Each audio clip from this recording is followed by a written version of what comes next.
دفعہ ایک جنگل میں شیر کو کافی دن سے کوئی شکار نہیں مل رہا تھا۔ شیر بادشاہ پورے جنگل میں مارے مارے گھومتے کئی دن گزر گئے تھے، یہاں تک کہ شیر کی حالت ایسی ہو گئی تھی کہ اس سے اب چلا بھی نہیں جا رہا تھا۔ شیر سوچ رہا تھا کہ اب اس کی زندگی کا آخری دن آ گیا ہے کہ اچانک شیر کو ایک جھونپڑی نظر آتی ہے۔ شیر جھونپڑی کو دیکھ کر ہی خوش ہو گیا اور اس نے سوچا کہ جو کوئی اس جھونپڑی میں ہوگا آج میں اسی کا شکار کر لوں گا۔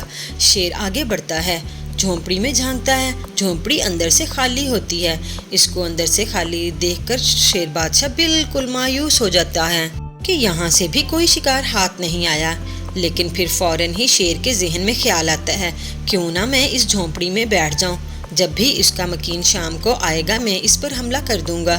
شیر جھونپڑی کے اندر کر انتظار کرنے لگتا ہے کہ کوئی کب آئے گا اور کب میں اس پر حملہ کروں گا اور اپنی بھوک مٹاؤں گا۔ دیر میں لومڑی اپنے گھر واپس لوٹتی ہے اور اپنی جھونپڑی کے باہر شیر کے پیروں کے نشان دیکھ کر چوکنا ہو جاتی ہے۔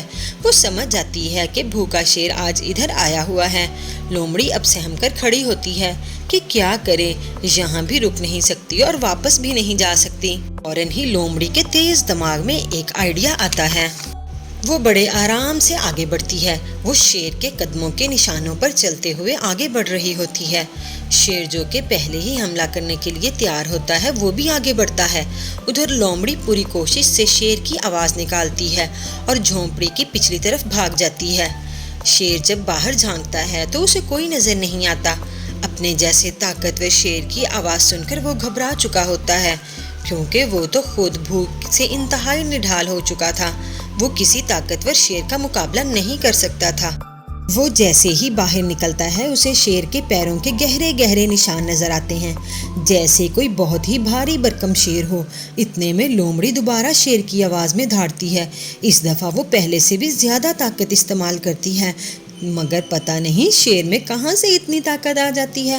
وہ ڈر کر سر پر دوڑتا ہے اور پیچھے مڑ کر بھی نہیں دیکھتا۔ لومڑی اللہ تعالیٰ کا شکر ادا کرتی ہے کہ آج تو جان بچی اور اپنی جھونپڑی میں آرام سے جا کر سو جاتی ہے۔